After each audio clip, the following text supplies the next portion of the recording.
Hi people, hi, what's up, what's up, what's up, what's up? I'm here with my friend, with my guest. Yeah, I want to say, well, she is a close friend of mine, but I'm gonna be professional with my guest.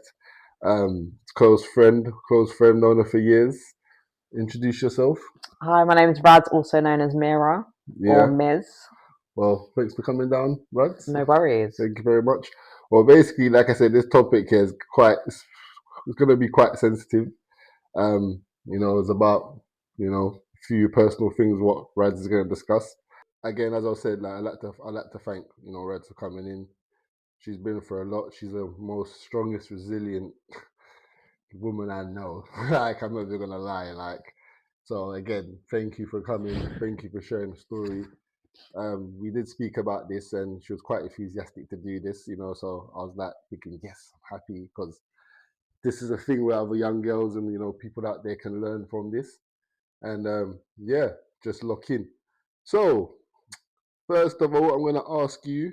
So, what was your childhood like? Where did you grow up? God, I grew up everywhere. So I grew up Where in, was you born? Like, I was so born in Maidstone, but I okay, grew up in East London, Leytonstone, yeah. and then I lived in Putney, I lived in Battersea, I lived in Fulham. But we're talking about mainly, just say your childhood life. Like, where did you But grow I up? Where? also grew up in care all over London and outside of London. Okay, So you're getting to your head now. Yeah, we'll get there. We'll get there. We'll that get is my there. childhood. No, yeah. Yeah, we'll get. Okay, all right. So, where was you born? What hospital? Maidstone Hospital. Maidstone Hospital. Yeah. Okay, all right then, cool. So, like, what? So, how long did you live in Maidstone for? About 6 to 9 months Six, as a 9 months. baby. Okay, so what's your heritage? You know, delve deep in yourself. What's your heritage? So I come from a mixture of backgrounds, so like Gujarati as well as Afghani. Okay, so where's your mom from? So she's from Gujarat. Where is Gujarat? People don't know what Gujarat. country. Okay. Like I'm what camera no, shy. no. Just be yourself. So No. Gujarat is in the sort of the southwest coast of Porbandar, which is like so the state is Gujarat, and then you Mm. have Porbandar, which is like on the corner, Was that India? and that is in India. Yeah. Okay, and then your father's from. My father is from Afghan, so it's Okay, Afghanistan. so any brothers sisters? I have two brothers. So I have a brother who Yeah. is 18 now. He's Mm. my half brother, and I also have another half brother who is now how old is he? Hang on, I was It 28 on happens to me. It happens to Friday. me. It I happens was to me. 28 on Friday, so Yeah. it's 32 now. So Okay, yeah. okay. Now, obviously, I got a lot of siblings, and I'm there thinking, oh, their birthdays. I will forget their birthdays sometimes because there's a lot. No, I understand. I understand. Okay, then so good. So yeah, okay. So what I want to ask you is, so what was your relationship like with your mum and dad growing up?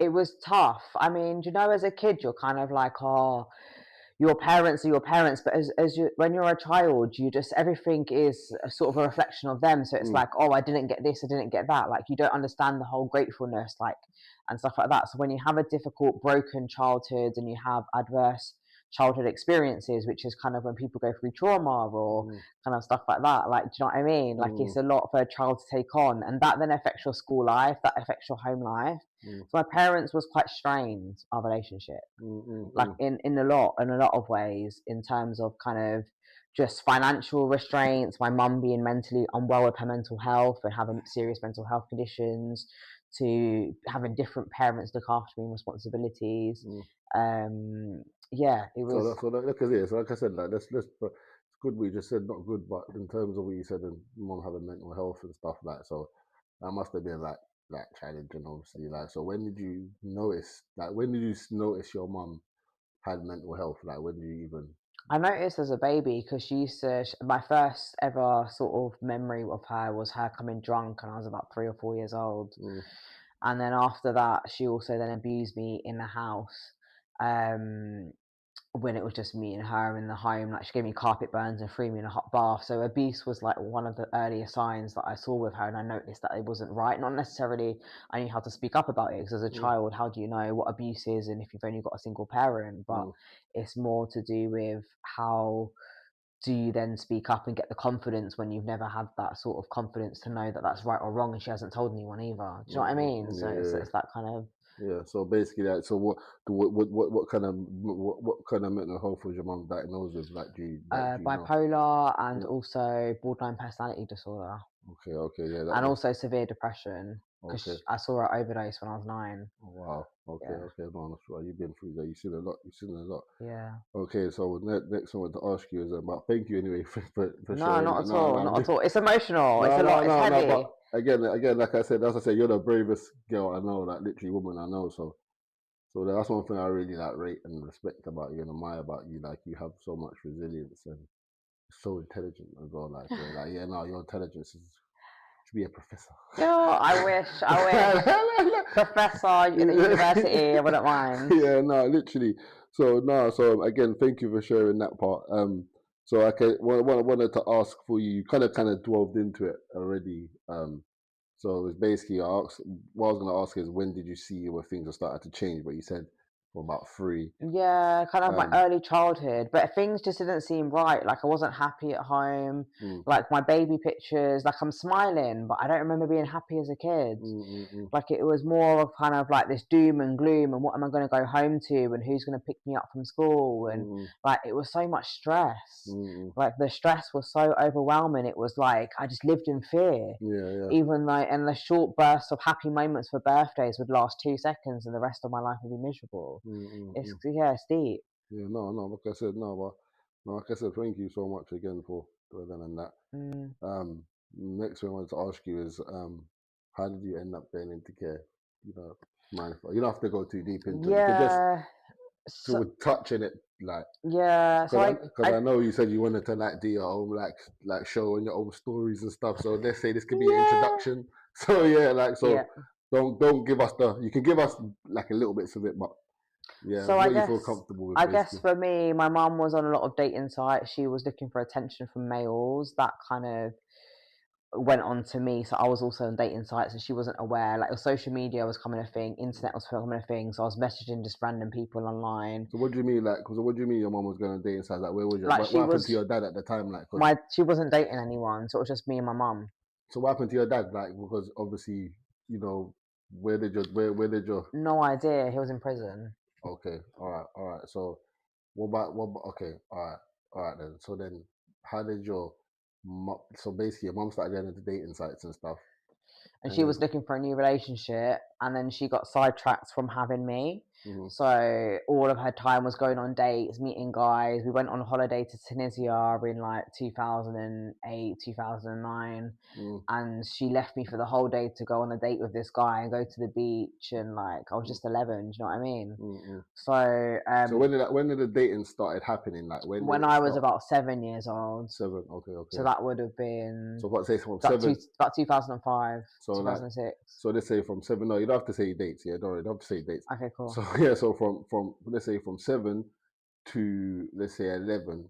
That's because you went into care by 11, 12, right? Yeah, yeah. So let's say for your mum started going in, so things were starting to be chaotic from say from 7, Hmm. Hmm. then to 11 years old. Mm. So okay, so what do you remember that you going into care? Like what happened? So Like my mum took an overdose, and then yeah, I learned from for that behaviour that how to take an overdose yeah. to end my life, and this is how you get help, so to speak.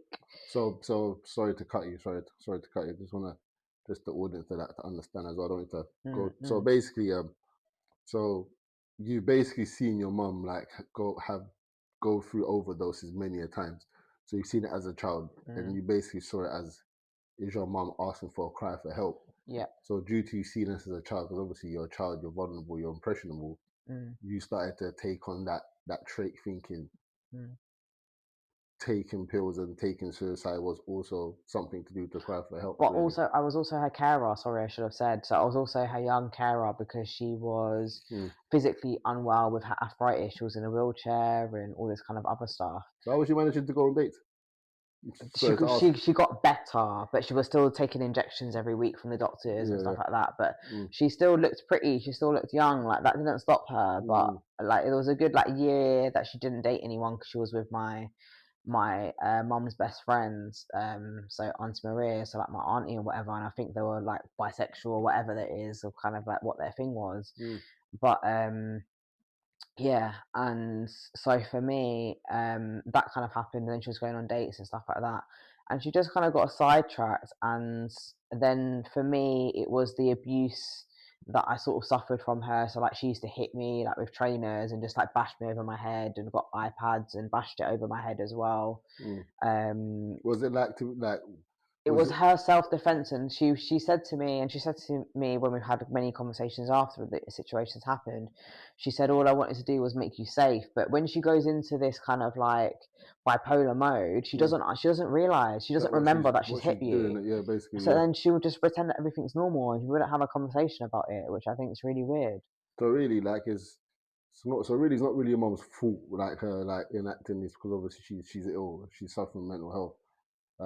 So all right. So basically, so what happened when you went into care? Basically, so what happened? So let's get back to when. So you said. So what happened was. So you tried to. You said you tried to commit suicide. I took an overdose, went to school, told the school nurse. How old was you when this? 11, 10, 11. 11. Yeah, yeah. And then after that, I then went to, so then they called my mum, and imagine they called my mum, and they didn't know that my mum had like done this stuff to me or whatever, and I just said I took an overdose. My mum comes in a strop, my mum's huffing and puffing, making it worse. I feel suicidal, go to the hospital, and then they check me over, and then they realise that I have scratches and also bruises on my head. So the scratches were probably when my mum was trying to fight me with the iPads, trying to get the iPad off me, and I said no. And then she hit me with the iPad like several times over my head and stuff like that. And then from then I was on child protection, foster care. They tried to put me with my dad, it didn't work. They tried to put me with my nan, it didn't work. So wait, let's rewind. So your dad. So what dad are you talking about? So your dad was in prison. So would your dad come out of prison? No, this was my other dad, So okay, my non-biological dad. okay, yeah. So all right. So basically, your stepdad, basically. Yeah. Okay, all right, cool. So so when you went into care, so they put you in foster first. They put me in interim care, which is like foster respite. Yeah. And then they put me with my nan. Yep. Then they put me with my dad. Yep. Then they put me in foster care. Yep. And then children's home. Okay. All right then. So did you feel like the system helped you or failed you? Both. In what sense? So it helped me in a sense of, so I was also in a psychiatric hospital, which I probably should say. I was there for a whole year. What you talking about as a child or adult life? As a child. Okay. So how old was you when you was in that situation? 11, 12. So wait, hold on. So I'm confused. Why would they put you in a psych? So For my overdoses and stuff like that, and they didn't know where to place me because my foster placements weren't working out. The children's home, it takes a long time to set up and get through the motion and stuff like that. And they wanted to get me out of London because I was also groomed. Okay. All right then. So in terms of how you said the system failed you, what do you think the system? How do you think the system failed you, and what do you think the system could have done to safeguard you and protect you a bit more? So let's start with the first question first. Yeah, let's start with first. So how do you think the system failed you?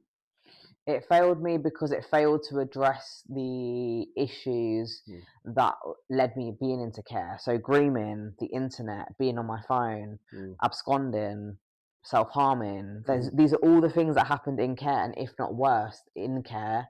So what do you mean? So please delve into the fact that you're saying some interesting points. That you said grooming, social media. So how did you get groomed? What took place? Sorry if it's a bit. Please tell me. It's a bit deep to get into. Okay, all right, but all right. So don't. How can I explain it? Don't get deep into what happened. Yeah. But just basically explain how it was a time of the internet coming and people having BlackBerry, bold BBMs. People have a BBM pin. People want to chat to people. People online dating sites. People want to just chat and mingle. You don't know who you're chatting to. People are lying about their ages. ID isn't really a thing because it's like the coming into like 2000 or not early 2000s, but late like 2010. So everything's all new. Everyone's got a buzz, like the high life, like everything like that. So. And then there's just guys that are obviously after one thing, but there was the guys who had a sort of a conversation and they were going to sex traffic me. And luckily the police found me at like 3:15 in the morning. But I don't know how they found me or whatever. But so basically, like what? So because like you was in care and you was left like with these, so you was left with these devices. So when you was in care, wasn't there like? I was groomed to get an iPhone. They brought me an iPhone, by the way. All right. So what I wanted to ask you, yeah, basically, so in care, because remember the question back to the question I asked was, what do you think the system done? Do you think the system made it worse for you? Right. So when you was in a situation, they gave you had devices, right? Mm, Weren't there no monitoring of the devices or anything like this? Weren't there like no. no like a curfew time? There was nothing like that whatsoever. So basically, they'll let you not be on your devices whenever and what time. So, but they must have been curfew times when you have to go to bed and sleep, right? Yeah, but they wouldn't let me out of the house. And when they did leave me in the house, they Yeah. locked me in the house. So I ran away outside the window. No, but no, one base I'm trying to say is, yeah, because what I'm trying to just go back onto this grooming thing and the phone thing situation, Yeah, right? One base I'm trying to say is, what I mean is that you had sleep times, right, where you had to be out at night to sleep. yeah. But they wouldn't let me out the No, house. no, no. I'm not talking you letting that house. Basically, what I'm trying to say Oh, is, with the no, grooming? no, no, no, no. One base trying to say is, when you was like going to bed at night, weren't there no one monitoring people at night being on their phones at night? No, none at all. So, No so, phone so, checks, so nothing. basically, you lot can be up at night all night to the next morning Yep, talking to whoever yep, without no form of protection yep, or nobody watching you. yep. Oh, that's scary. I'm trying to say that's scary. That's why I wanted to It's ask. Yeah. this, yeah, that sort of society. I'm glad that society's moved on, but it's Mm. scary to now think that we're now in this society now. Okay. But being back then in that society, I would not wish for any child to go through what I went through or anything. So what else? Okay. So there was. Okay, I would say there was failures on the system based on monitoring you. What other failures do you think there was in the Lack system? of care and continuity. So my social workers, I probably had about 12 social workers Mm, from the age of 12 up until 25. mm, And social workers, they would leave me for like a year without a social worker. mm. No lack reviews, no meetings, none of So that shit's so happening. that is that more in the older stage because I'm still staying on the stage at 11. Yeah, So I'm not yeah. at 12, 13 No, yet. yeah, yeah. They Okay. didn't. They said they didn't. So I was also going to CAMS and stuff like that. Mm. And I was going to CAMS, and CAMS was like, "We'll see you every week." Can you That explain to people that you don't know what cams sorry, are like? it's child adolescent mental health services. Yeah, yeah, okay. Um, Yeah, cams they're like they're like I will say they're like mental health services for for young young people, children. yeah, Yeah, yeah. but they also do like therapy, and they also do like referrals to like psychiatric hospitals, Mm. and yeah, they do that kind of Oh, stuff. sorry to cut you. When we start, Wizard gets onto me for this year. Look there, don't look down there, Oh, because we okay, end up because I understand you end up looking okay, there in it when you try to sorry. do it. I look there, yeah. But yeah, all right, cool. So all right then. So basically, so you're saying that cams. So you think so? The failures was basically not lack of continuity, as you said before, lack of um um care. Care, Yeah, yeah, lack of duty of care, care. duty of care, and what other things you think like the system failed? Lack of duty of care and just lack of like actual progression. Like they Mm, had sort of like the lack review, so kind of like every year they do like a review, see how your education's going and kind of stuff like that, and that's all okay. But there's not a like, look, you're feeling suicidal, you're 11, you're going to be in care, and but we're going to give you the best sort of possible outcome, which is mm, what the care system's about, right? mm, Giving people that boost and giving people that like ambition of like you can make it through no matter what. Like we'll give you all the therapy, we'll give you the singing lessons, we'll give you the guitar lessons, we'll give you private education and schooling because you've missed 2 years of school, like, mm. and you'll still do your GCSEs and do you know what I mean, all of that kind of But shit. that you gonna But yeah, go on. Sorry to cut you. and what I was gonna say was that they give that ambition, but they're like, when you're 25 or when you've got your own council flat or whatever, they're not there to pick you up. I Mm, didn't go no budgeting courses. mm, So like with my like with ADHD and stuff like that. By the way, I've got ADHD, but like I'm impulsive when I spend. They should have sent me before I got my house, mm, my flat, sorry, from the council. They should have sent me to a budgeting thing, and they didn't. mm. And So so basically, they it's just throw the you into the deep end, not basically. Like, it's they're basically ticking boxes in a yeah, sense of they're like, okay, cool, so you did your maths GCSE and you got an A to C, yeah, fantastic. yeah, You're yeah, gonna be great. yeah, You're yeah, gonna do yeah, great in life. What the yeah. fuck? Yeah, no, here and they throw you out. No, because it's true. Like They I don't said, care when they go home. They're not thinking with their cup of tea. Oh, I wonder how Mira's doing at mm. home. They don't. They're not like that. Because this is the struggle I've had for years, like working with the social services. Yeah, obviously, like from the jobs I've had, right, is like I think the services is overstretched, where they have so much different cases. And one thing I realized as well, like one of my colleagues, yeah, Steve, yeah, like he's worked for Hackney for years. Mm, He's gonna come in one day. He's an analyst and he's good at all this stuff. So basically, I have to work with him. We used to do training, right? With a lot of we used to train like staff, like a lot of the secondary school staff, like DSLs, mm, head mm, teachers, SENs, probation officers. Basically, what we used to do in social workers. So we used to basically train social workers, yeah, about like let's say, the ethos of today's society, because I think a lot of them are not in touch of what's going on. Like a lot of them go from the book per se and not really lived experience. But one thing, okay, that's so. What I would like to ask as well is, if you had the power to able to make changes, what changes do you think that you will put in place which will make it better for the services? I think they need a whole new restructure. Yeah, so do I. Like a whole whole new restructure. new restructure. Yeah, Like I would say like that's the main they thing. should have a video call, right? And they should have all the professionals. All right, so they need, I don't know, say they need an autism assessment and they need a psychiatrist. They do everything in one whole appointment, yeah? So the child isn't thinking, oh, I need to go and wait for the doctor to send the sick note to then to my school, to then my school, then to me be off school. Like everyone is all integrated into one meeting and the assessments get done. The child isn't like having to repeat to 4 different professionals, oh, I'm feeling suicidal. They're going to say like half the story to one person and half the story to another person. And do they get along with that person? No, they don't, because there's so much different departments and Yeah, services. yeah, exactly. So you're right. And then the child's going to be like, I'm not going to trust any of you lot. And then the social worker changes. Hell no, are they going to trust a social worker after that and other professionals? Because what is frustrating, sorry, because what is frustrating is true. I've seen when like a social worker, they really built a rapport with somebody, and then they have to move case now, and then again, that's a child. And what is weird for me with the social services, yeah, I'm not gonna lie, yeah, is they champion children's mental health and stability, right? Yeah, They champion that, right? Yeah. So why don't you give us stability social workers to be with someone for years or for a long period of time? But they're always switching the social workers, right? So is that, for me, that ethos don't make sense. You know, like how can you say, okay, 1 minute we're for protecting the child's mental health and protecting the child's stability, then next minute you don't. Like, yeah, it's weird. But also the other thing that I would say, like when I took overdoses, and I mean I took a lot, and I'd hate to admit that, but as a child I took a lot of overdoses.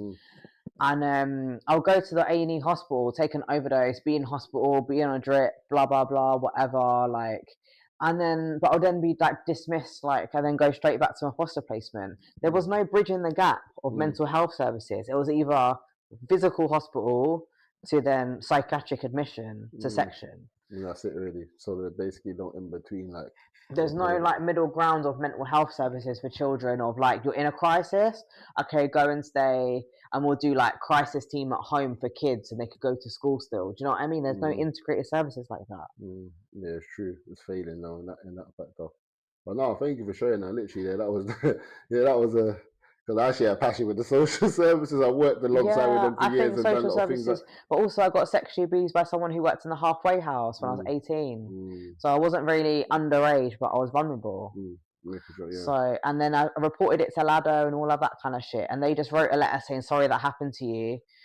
And they didn't say the outcome, but they said that there will be repercussions or whatever. So, like, it's a bit mad, like going in social services and telling them I've been sexually abused by a worker. And the person knew, the owner of the halfway house for social services, she knew, she's the one that brought it up to me. And nothing happened to her, and she can still have her business and like knowing that stuff like that's gone on. Like, I'm sorry, that's like unacceptable. It's kind of sick still, yeah. That's sick, yeah. It's more than it's sick. But unfortunately, like I said, these are like the cracks in the system. And again, now thank you again for sharing that. Yeah, I know it's a sensitive topic. It's tough, but if it can help other people, that's the thing. That's why I like doing it. And that's why I say, that's why I rate you, man. You're just you're the most resilient girl I know. Like, that's the trust. I have bare ratings for you, man. I always say that to you, man. So do you think vulnerable children are at risk in these environments now? 100%, if not worse, because we're worse. I was bad at covering it up, deleting the apps, deleting the messages, blah blah blah, whatever. But these kids are more crafty nowadays than they were back in the day. Especially like AI as well, you know, AI, everything. Yeah, for real. Everything. Yeah, like, so yeah, for real, they are unsafe. No, it's true. All right, next one I wanted to ask you is so how did all of that affect your mental? How did all of this affect you mentally? Did you feel alone, or did you feel like anyone understood you? That's a really tough question, because you don't have to answer it. No, my initial question was like, it made me worse. Like, as an adult, I'm still struggling with mental health, and it's probably worse than what it was when I was back into care, like when I first went into care. but also in another respect. What was the second part of your question? Sorry, I forgot. So basically, is did you feel, do you feel alone, or do you feel anyone understood you? Oh yeah, and the understood was like this was when like social media was coming up about. So I was like on Instagram, I was on Twitter, I was connecting with people. But this is the other thing that I was wanting to get into is that going on dating sites that never stopped throughout my whole childhood. So I was chatting to next man, dating next man, having sex with next man, like, and not in a proud way either, but not in a scatty way either. Like it was just like I want attention, I want friends. And when they moved me to and stuff, where like coming out of going into a children's home, there was no one to vibe with. Like I couldn't find friends my age. There was no activities. Like there was a village full of 200 people. Like where am I going to find friends? And so it was not as antisocial. So where basically like did they move you to? Like you said, the countryside, Derbyshire. So how did it feel being like the only, let's say, dark skinned ethnic minority as well? Fantastic. No, for real. How did that? Like, bloody fantastic is what it felt like. Not, I was known as the brown girl. Not. No, yeah, that must have been. So, like, do you suffer a lot of racism as well? Like, suffered a lot of racism, but also like I got a job in the fish and chip shop when I was about 14, 15. And how did you get a job in the chip shop at 14, 15? They gave you your national insurance number early back in the day. They did that as well? Yeah, they did. Oh, yeah. Back in the day. No, they still... Yeah, they did. Yeah, you're right. You're right. Yeah, you're right. Yeah, go on. And I got a job. And the woman, and then she was like, oh, like she gave me the job or whatever. It was the daughter, because the dad owned it. And then I come into work and all I hear was like, he was like, oh, so where do you live then? I was like, oh, I live in the village. And then he pulled the other girl called Shan, I still remember. And then he said to her, so where does she come from then? Like I'm fucking like an egg from a chicken. Yeah, like some different species. Yeah, like, and then she must have said, oh, like she's from that children's home, and then it was like, oh, okay. He was cool, but yeah, that must have been mad though. Judgmental. So wait, hold on. Before I move to the next question, yeah. So see, most of the foster places you lived in, the care places, were they more in white, more dominant areas? No, White City was black. I had an Asian one, which was in Perivale. Okay, all right. So you did. Okay, so but the children's home was white. All right. So okay. So basically, you spent most children's homes you was in was mainly with like. Yeah. So that must have been like tough. You know what I'm trying to say? Like, yeah, not knowing your culture, and your ethnic. Yeah, that must have been a lot. So like you said, you suffered racism. What about your identity? Did you feel like you like identity crisis? Yeah. I wore white foundation. I thought I was white. Don't laugh. No, that ain't funny. Sorry. Just how you just said it. Like, it just made I thought white foundation. I look like Casper the Ghost. Wow. That must have been a lot for you. Like, yeah, like for real. Yeah, and I used to like shave like all my hair. Like I don't know. I was an emo. I went through some mad identity crisis. Like mad. It must have been a lot though, like thinking about it. Like and also like even. And I was fat. I put on bare weight. I used to go gym and run. Yeah, that must be mad. Yeah, man. But no, man. So. Mind blown. So also I wanted to ask you. Okay, so do you think not having your dad around affected your relationships? 100%. Why? I still don't know to this day what a man's duty is as a mother. Oh, sorry, as a father, as a brother, as a son. Wow. I've never really heard that someone said. I don't understand. Wow. But I don't really understand more of a motherly role because of my grandma. Obviously, she passed away last year, so that's kind of hard. It's really hard. But and I had the best times with her in my early childhood, and they say that early childhood is the best time to have that bonding, and that's what you're used to. I had no father figure.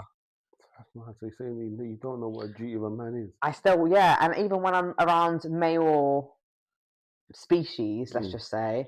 Or variants. I don't know if I've called it variants. Well, yeah, because you're a father, you're a son, you're a brother, you're a friend. You go these technical big words, you know, you're variants. Like, you're a best friend. Like a male could be everything to you. Do you know what I mean? Or nothing at all. Yeah. So you have like these different types of male love, and I still don't get it. And this is why like I really struggle in relationships, I think, and just mixing with people. Like I do it to women as well, but women's a little bit less. But with a man, I don't know whether he's trying to have sex with me, whether he's trying to talk to me, whether he's just being nice.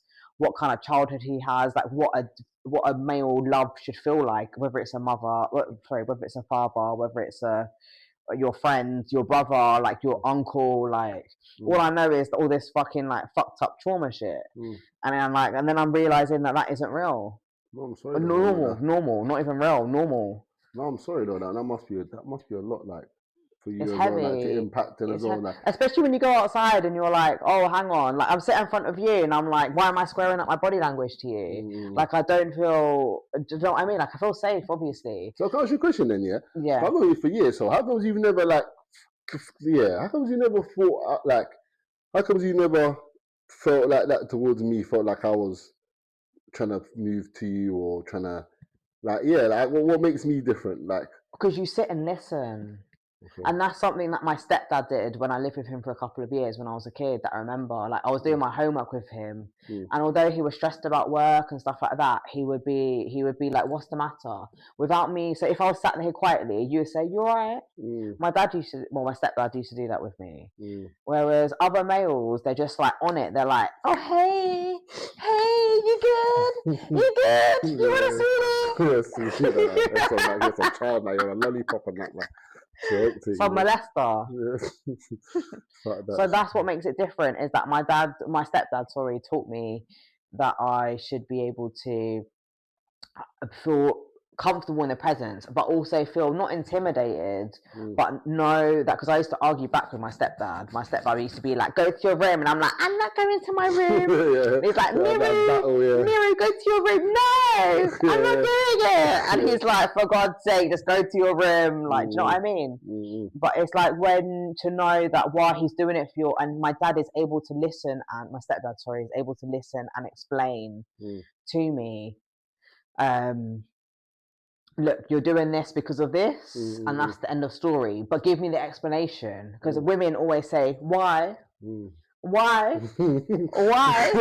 And we'll get you a why, because if you cannot explain the why, we are not doing it. 100%. Yeah, for sure. On that back today, you're right, and that is crazy. But okay, well, that's just because that was just the off-head question. Yeah. I've never really, because okay, no, thank you though for sharing that. And one thing I want to ask as well is, what kind of men did you attract during that time? Which time? My whole lifetime? No. Because we'll be here all day. Nah. Just more of your younger child. Just when you was like, I would say not young. I would say, let's say middle adolescence, teenage age, like what, to 18, I would say. I met Bear Man from. That sounds bad. It's not as bad as it sounds. I was on fair dating sites. I met a lot of people in real life. A lot of dates, basically, innit? Yeah. A lot of dates. Yeah. I met a lot of people, but I met some of the repetitive people. So, like, for example, I used to be on dating sites, and there was guys who used to chat to you for bare time, and it would be like 1 year later we have sex.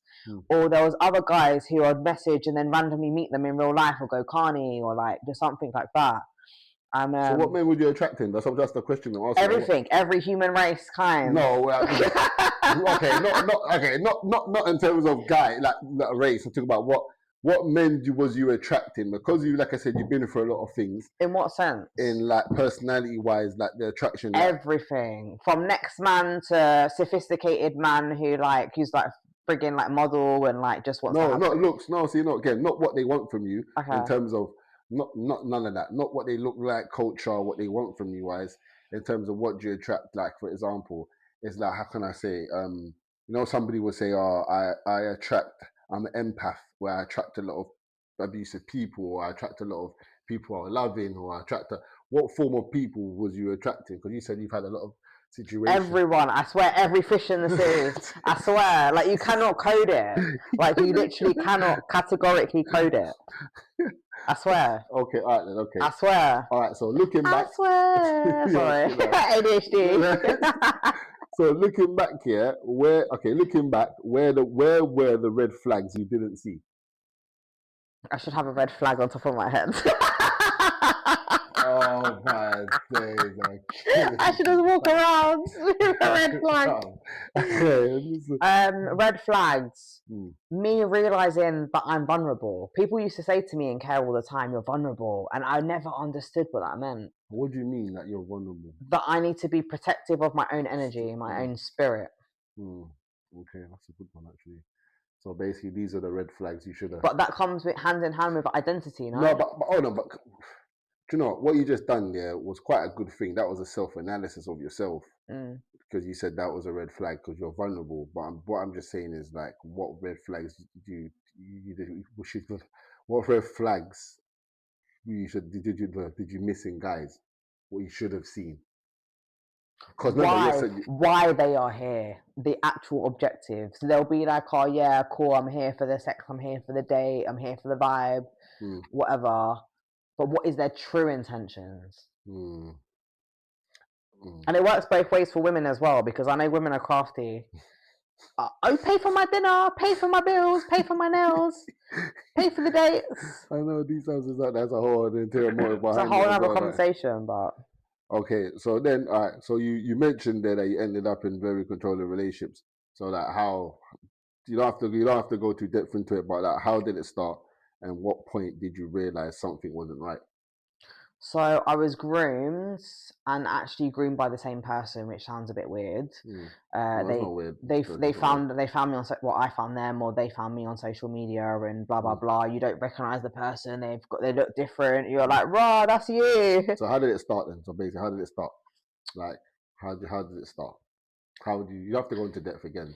Yeah, it started by just your wants and desires, and I'll be quite honest with you, and I don't know whether you're going to pick this on or not, but I wanted to change my body. I wanted some steroids posted on social media, and then someone responded from the gym that I used to go to. I won't obviously give names of the gym. And then they were like, "Oh, this person has got some stuff for you. It's just some normal stuff that you can get, like not over body performance, peds. Yeah. And so I got the peds. They met me outside outside where I live. Like I lived in a student block or whatever. And I was outside and then they met me, and then they just started they were obviously handsome, they were attractive, they're getting their money, they're making their peas, blah blah blah. And then he takes out his wad of cash, and he's obviously like trapping and shit like that, and showing off in his car and all that bullshit. And I got into his car, he gave me the peds, and he was like, "Oh, I think you should take something else, blah blah blah, whatever." Hang on, wait, he was with someone at the time. This is what's mad. And then he came to visit me at work. It started very small things that were controlling. So he was luring me in, oh, you're attractive, and oh, I'm with my missus, but yeah, something might happen with us. Do you want to fuck me? Some weird booky behavior. And then next is he's with his girlfriend and he brings his dog and he's coming to my workplace, and he's like, all right, cool, you're coming to my workplace with the horses, lovely, cool. And then after that, he splits up with his girlfriend. His girlfriend's messaging me on my Insta. I'm like, why are you messaging me? If you two are splitting up and blah, blah, blah. And then he invites me over for some food. So I went out for some food and I was like, no, I'm paying for it. This isn't a date. Do you know what I mean? Sorry to cut you out. Sorry to cut you out. Can I ask you one question as well, yeah? Yeah. If you when you met this person, yeah, like you just said, yeah, he was attractive, he was handsome and whatnot, right? You knew he was doing things wrong. No, he lied. He said that he had a real job, and he said that he only sold peds and whatever on the side. Steroids. Okay. So yeah. So I didn't know it was a trapper. Oh, you didn't know? Okay, so basically he's one of those what's the word? Phonies. Not the what's the word? Fakes. Not phonies. fake. No, not deceiving. There's a word for it. There's a word for it when someone's being conniving. Yeah, manipulative, conniving. Yeah, just fake as well. Yeah, it's all all in one. But yeah, okay, all right, cool. So again, what point did you realize something wasn't right? When did you start realizing something wasn't right? From the moment that I met him, the energy fell off. I liked him, yeah. So why did you continue if you knew that something? Sorry to ask you this. You don't have to ask this question. Yeah, it's a hard question to hear. Why? If you knew the energy was off from the get go, why? Because they were attractive, and that sounds so bad to say in this generation. because if someone's attractive, you're going to let anything happen to you. That's kind of the basic of the story. Not the basis of the story, but the base. Yeah, that's kind of the feed through of the story. And also, I think we was having a conversation off camera as well today. Yeah, is it basically like you did say that because you said about being lonely as well? Lonely, but also wanting settling. If I knew what I'd known back then, it would be, when people's like, oh, don't settle for anything, raise your standards. I just like the first thing that I saw, I'm like, yeah, I like you. Anything you do to me, I'll just accept it because you look handsome. What happens in 50 years' time when this man's broken, he's in a wheelchair, and he's still abusing you? Like, what happens then? And that's the mindset that I think that people in any generation, whether they're young, old, what are you willing to sacrifice for yourself for that person, and is it worth it? So okay, like you said, you saw the signs from the get-go, right? Yeah. And like, so when you saw the signs, obviously due to like, the things you've been through in the past, you felt lonely, you felt like in a sort of attachment. Was there also, would you feel like this person was, because you was vulnerable, you get me, vulnerable, do you feel like this person? But they would always say that you're vulnerable, but they wouldn't make measures, or like they would make it in a way of like, oh, you're vulnerable. Let's get you some water. So okay, do you know what I mean? So basically saying you're vulnerable, but then trying to give you like a helping hand to make you feel like they're it's helping. Like saying like, oh, you're sad, Eugene. Yeah. Let's go and get you some cake, and let's go back to the corner of the sofa that you're sat on where I told you off, and blah blah blah. Whatever happened, you're back to square one. Do you know what I mean? It's like repetitive, like basically. Yeah. Like called repetitive programming. Yeah. Okay. And all right, then now again, thank you so much for sharing. Like I said, I know this is sensitive, and again, you're brave, and I keep mind your bravery. So basically, next question to ask is why is it hard for people to leave those situations? Fear. It's the fear of not knowing how your life was, for one, before that relationship. Two, that loss of support, whether it's losing friends, family, like, and you feel like you're helpless, and you feel like this person is controlling your whole life, and that you had no life before them. That's what it feels like, trauma of like the domestic abuse, like domestic violence, and just any sort of abuse. You're stuck in that repetitive trauma, like you said. And it just doesn't get out of your head. That programming. At all. Yeah, that programming. And they get so into your brain and life, you forget you even had a life. It feels like you've been their like slave, or like whatever, like for their whole life, and they're just there to use and abuse you. And you feel like there's no way out. And that's the problem, I think, with the police system and just with the general system at the moment. Is that you can call a domestic helpline, you can go to a refuge, you can do all that shit, or shelter, emergency temporary accommodation.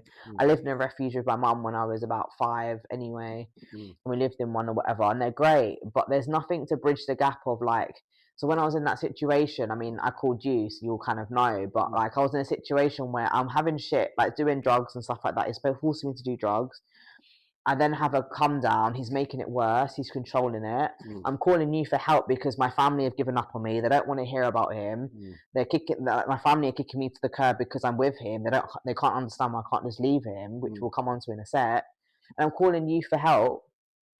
But then, and obviously, like the situation, it kind of, I wanted to leave, but then he wouldn't let me leave, and he was controlling me, and he didn't. And when he knew that I had someone that would actually come here physically, he felt threatened. So then he made my life worse. He abused me more, and it was tough. And so that all happened. And then the main thing to kind of take away is that you feel powerless and helpless, and they get into every little nook and cranny that they can. And that's like the toughest thing, is that the fear, the abandonment, the loneliness. But even the worst thing about it is when you come out of that relationship, it's taken me 1.5 years to heal, and I haven't even fully healed. I'm like 49% healed. Because that just takes your whole life away. And you think, like, even when I'm at home by myself and stuff, I'm thinking that I can hear his footsteps. I'm thinking that I can hear his like presence, his spirit, and so like I have to like calm down and make it my home, my energy again. But he ruined my whole life. Well, yeah, he hasn't. You're still here, so I'm still here. Thank the Lord. You're still here. You're strong. Like I said, you're strong. But like I said, the turning point for me is, I want to ask you this: is what was the moment where things had to change for you? Where do you? My nan passing away. I call her my mum, by the way, just because she's my maternal grandma, and she was the mum of the family, the head of the family. But yeah, it was getting that phone call. Sorry, I'm No, emotional. that's all right. No, that's all right. No, that's all right. It was waking up. I was doing drugs with my ex-partner, and I woke up to a message from my dad. Bearing in mind, my maternal mum doesn't speak to my stepdad, and I woke up, and we have this thing in sort of Indian culture where we have a photo, like the best photo that we have of them. Get some tissue. Yeah. We have that best photo, and we had the best photo or whatever, and yeah, and my dad sent me the photo, and it just said that she had died.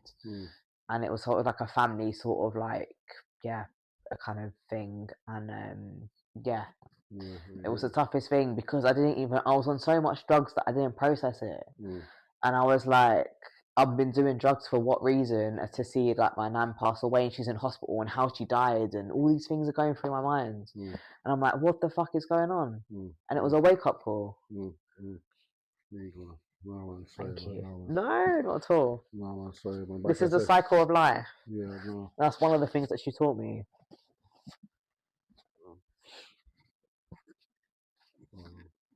You okay, yeah? Yeah. You sure, yeah? Yeah. I'll give you like a look. No, all good, all good. Yeah. I know.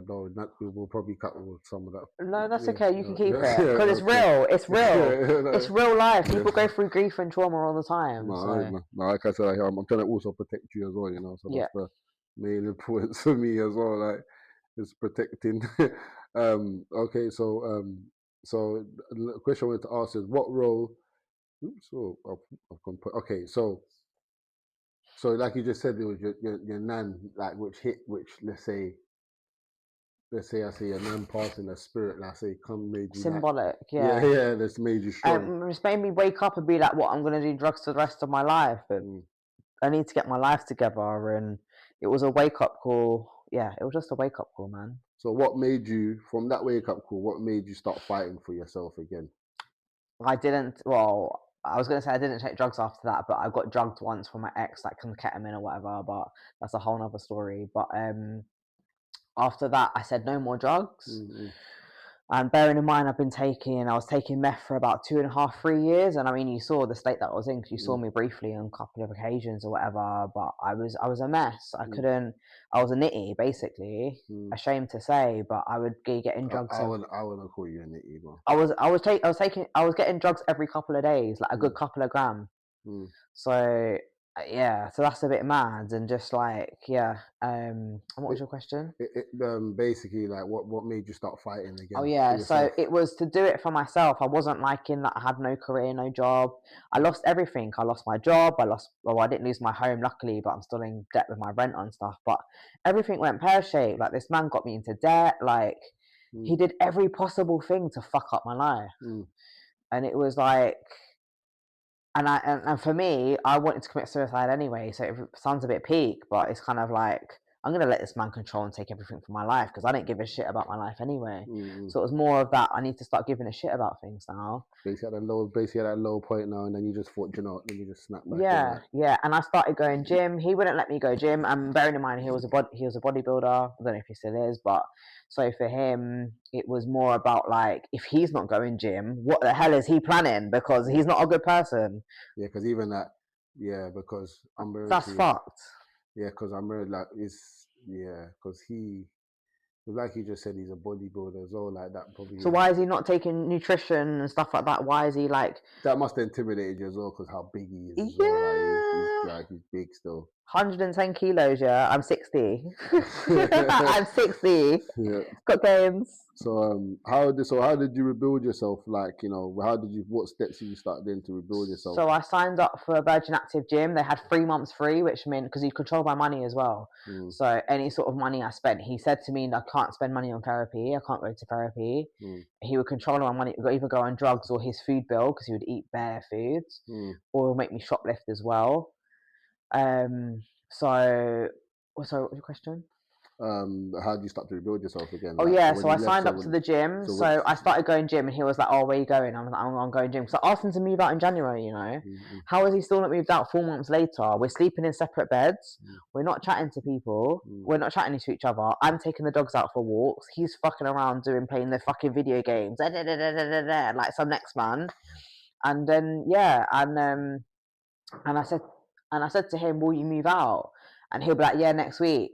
Oh, I've not got anywhere to move for 2 weeks. So when he basically left, so like, so you get, like you Well, said, he broke into my flat when I called the police, and the police found him breaking into my flat. So that's my part. Like you said, when you left, so you started rebuilding yourself by getting to the gym, going to the gym, connecting with friends and family, making my home home again. Sorry to cut you again. How did it feel for you that to reconnect with your, like, because you started going to the gym, reconnecting with friends and family? The most scariest thing ever. It's like being a baby again and being babied, and you're having to raise yourself by yourself, which I did anyway, with my family's help, obviously. But so, like, what? So also, actually, what role did your stepdad play coming back into your life as well? Like, what role did you play? He came to visit me when I was in care. He always tried to message me. He tried to lift my spirits up. He tried to be the most honest, non-judgmental, practical, logical man in my life, regardless of the circumstances of blood, of my mom, of who slagged everyone off, how much money he's got, who he's marrying, who gives a shit about him. He always put me first. So basically, like, this guy was like your rock, and but only for 2 years of my life. So where's the rest of the years of my life of people? But then obviously, was that his fault?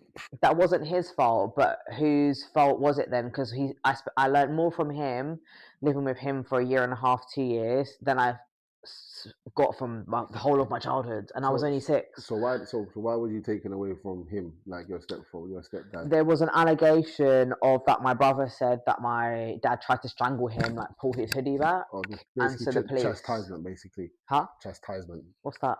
That was just like basically physical hitting. They call it chastisement. Oh, okay. I've never heard of that. That's the new word now. Okay. So because that's what everybody knows, chastisement. Yeah. So if you hit a child now, you've been hitting a class as chastisement. So that's okay. So you got taken away based on that, right? Okay. So your dad, like, so I'm saying, so your dad, not being around, let's say all them years, your stepfather, even though he was a massive pivotal, like, role model in your life, do you also feel like the system, they could have helped to rekindle that relationship for him, because he was willing, obviously, to take you on, isn't it? Obviously, full time, right? He gave up his parental responsibility. Both my parents did. But why did he give up? Why? I still haven't had this conversation to him to this day. Okay, so that's something you need to talk with Pops about. Something we need to dwell on in the future when he retired, when he can think about it. He can't run away from it. Okay, all right then. So, where was I? Okay, so also, you see your dad coming back in your life. Did it help you get back onto your feet? Yes and no, because I relied on him, and always still to this day, I put my hand up and say, Dad, I asked you for £20 yesterday. Did you give it to me? Did you give it to me? Yes. Did you ask me what it was for? Yes. He said, did you spend it on vapes? Well, it's yes or no. I did. £10, well, up the £100, but the rest went on bills and food.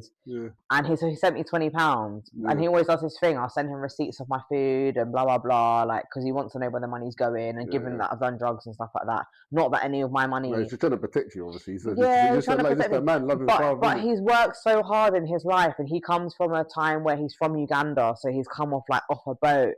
And he's come off a plane or whatever, and he's come to this country with Idi Amin and stuff like that. And he comes from a place. From that generation when they kicked them out, yeah. Yeah, kicked them out. They kicked them out. Asians, They had £1. They had £1, and they had £1, and then suddenly, bam, they've now got a business. And my dad's like, yeah, I'm going to retire. I'm not a millionaire, but I've got 3 properties, and I can retire comfortably and live at home at 60.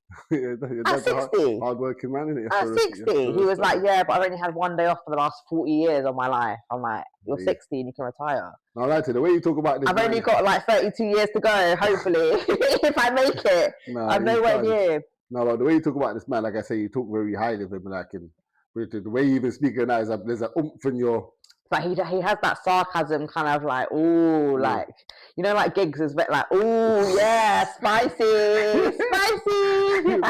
That's my dad. Like, that's the sort of like kick that he has. He has a good spirit. Yeah. No, you can, like I say, you can tell just the way you talk about him. Like, this is the way that me and him used to interact as a kid, by the way. Yeah. No, listen, big up your dad, man. Like, big up your stepdad, and you know what they say now. Like, it's so sad now in the manosphere world. Now they go, a man who takes on other people's children is a simp. yeah, but sometimes there is good men out there, like like Not for real. literally, yeah. Cool. So, what would you say to young women who feel vulnerable right now? Speak up as much as you can. I mean, there's not services at the moment. There's becoming more services of kind of like helping women and support groups and youth groups, but like the funding's been cut so much.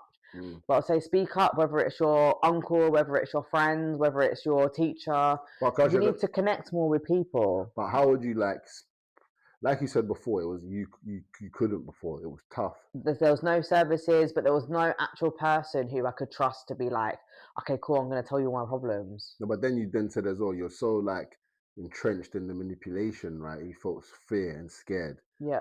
So what would you tell women who are in that situation? Like what can they do? They need to build their confidence. Confidence, and I really believe when I was doing my dissertation in sports coaching, I learned about, and my whole dissertation was all on the 5PC youth development model, which is these 5 characteristics of learner at I think like 2002 or whatever. And it was confidence. So this is all the 5 key areas that children should be taught. Not the fucking mathematics and fucking biology and all this bullshit. Well, you need that as well in society. I'm not saying it's bullshit. 1, 2, 3. Yeah, for real. All these algebra fucking equations, like I'm gonna be some fucking mathematician. And then, but it was caring, confidence, competence,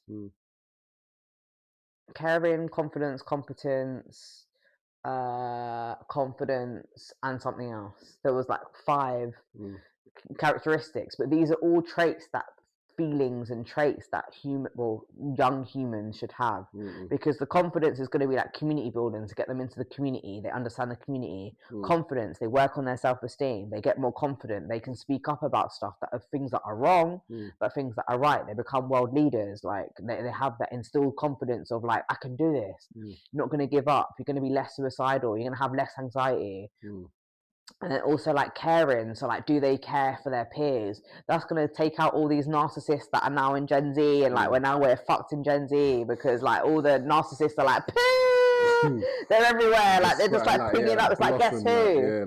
It's literally like, guess who? And so you've kind of got all that kind of shit going on. But I think that's the key. So for me, if I could change one thing in the whole like country system, it's that they implement this 5PC, and it's really easy to measure. They do the charts, blah blah blah. It's really easy work. It took me 6 weeks, and the scores, the data was skewed. But can I ask you a question as well? How would that work with cultural families? Because cultural families, I've noticed, like let's say black, Caribbean, Asian, and Latins, like I would say people of color, we don't, because of our culture, our religions, our heritage,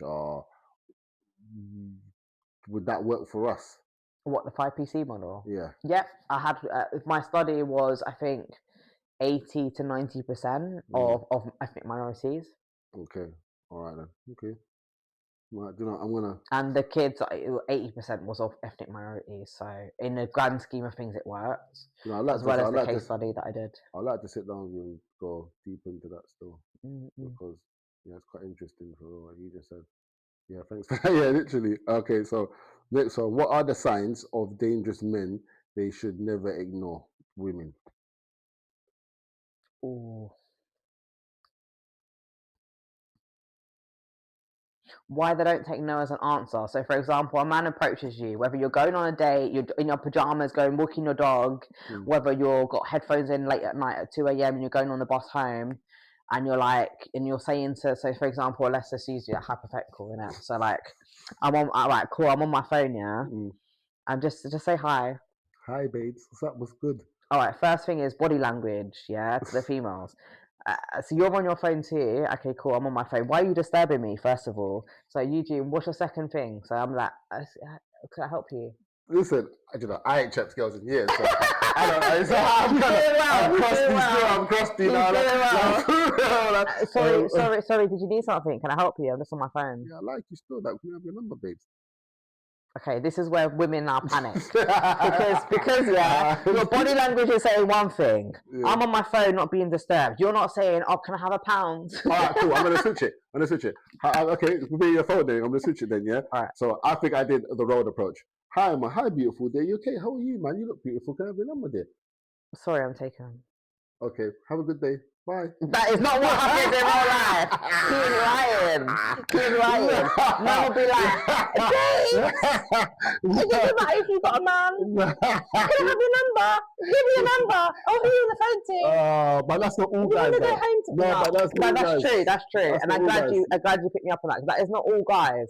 However, women, we don't know how to not approach. Like, it's maybe something that we'll do maybe in another podcast. I think social media destroyed. Social media has destroyed everything. But for example, if I don't want to chat to you and I'm alone on the bus, or I can't get away from you and I feel intimidated and that fear and all that kind of shit, like, they've been taught about fucking how to put a condom on a fucking dildo on a thing at school, but they've not been taught like self-defense of the mind, of like, why they're approaching me, but not being so like judgmental and hyper vigilant, but it's more of like, What do you think? So how to disarm the situation. So because I've been in places where like I've done cocaine with these guys and been at this house and done X, Y, and Z and had a calm down, and all because my phone would have died and I wouldn't have got home. So I could have like dragged and kidnapped and raped somewhere else. But God forbid, I'm doing stuff that I don't want to do. But remember, you're different in that sense. Remember, I got ADHD. You got ADHD. So remember, your ADHD is very spontaneousness. So that's not all women. You know what I'm trying to say? Because they don't suffer from ADHD, right? And obviously, sometimes of our spontaneousness, yeah, we do put ourselves in some, risky situations, yeah, unfortunately. So, what would be, I would say, what would be someone who's got ADHD, women, or someone who's suffering? What advice would you give them to be aware of, like, what dangers for men as well, like what dangers? Learn what coping skills can replace your bad habits. Learn what coping skills can replace your bad habits. That's a good one. Because for me, I've only started getting out of this whole like dating guys and all this social media rap and blah blah blah that happened in the early fucking 2000s, 20 years later. 20, it's taken me 20 years to find out how to replace those habits and how to replace that dopamine, go for a walk, go through music, like be in my own vibes. Like, it's taken me 20 years to do that. Well, it's not really your fault, because again, like, not my fault, but I wish someone had told me, oh, why don't you replace that dopamine with not doing drugs for 3 years, yeah? Because that wasted another 3 years, so now we've got 17 years to pay back for. But why don't you just, like, I don't know, like, find things that make you happy, that is for free. Get your nails done. Make yourself feel look pretty. That confidence, that caring. You're caring for yourself. You don't have love for yourself if you're doing all this dopamine and all this other bullshit. I'm sorry. Like, learn to connect with yourself and your identity and who you are. So what would you tell your younger self now if you could go back? That's a hard one. He set me up on purpose. What would you tell your younger self? You can have time, not rush it. Really think about this. I'm thinking, I've just got, because of my ADHD, I've just got 100 things. Yeah, I know. Because I'm thinking, what everyone said to me as a kid that I did not believe. Like, it's basically all the seeds what people planted you didn't see back then is like now, like, seeds are popping. Like, yeah, for me. Yeah.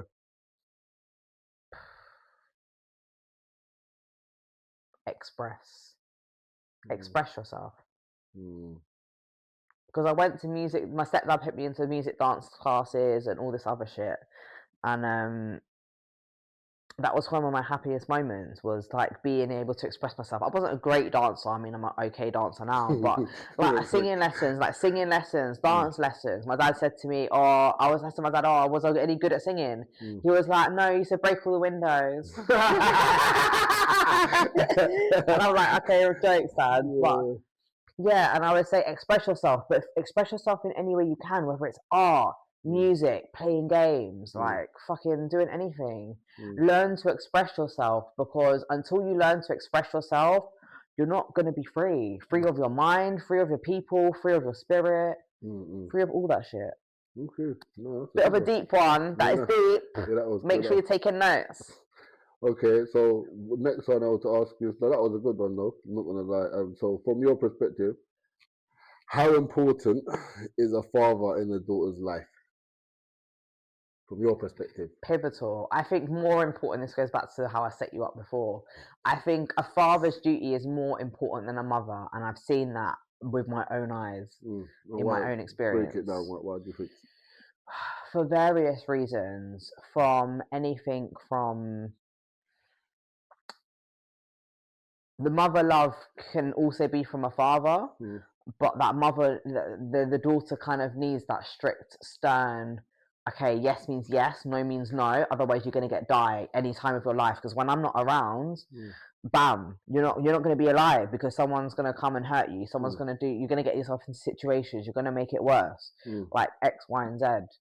And I think a man's love is more pivotal in a daughter's. Her dad's is more pivotal, because I could survive without my mum's love. I did better with my dad's love than I did with my mum's love, which I think is mad, because obviously they say females and periods and blah blah blah. But my dad's got me more in shape than my mum ever did. So you say, from your perspective, you feel like it was the power. You learn about the power, control, what a man's supposed to do. And my dad would be like, "You're still washing the dishes. You're still a woman. Yeah. Don't think you're just sassy and you could just like get away with it." Yeah, you're a princess, but you still got a duty. However, he had the duty of like, "Oh, you're tired. I'm going to take you out from the car. And I'm going to carry you up home and carry you to the bed because you should be treated like a princess. I care about you." These are all things that you learn from a father, whether they are there, whether they have a mother or not, which I mean sounds a bit wishy-washy, but they automatically, like, you just understand your role as a not as a daughter, but this is what it should feel like. I'm gonna take the piss out of my dad. But, I got the last laugh. So what difference do you think it would have made for you? You know, what, having father love? Because you kind of, you did, but obviously it was chaotic. You said I wouldn't be so self-destructive.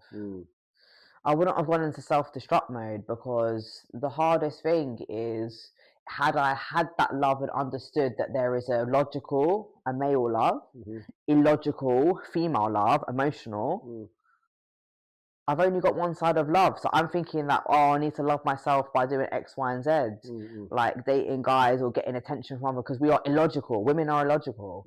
Men are more logical. They're like practical. Okay, you want to date me? Okay, how are we going to get there? The woman is like, take me there now! Take me! I don't care! Drag me there! Do you know what I mean?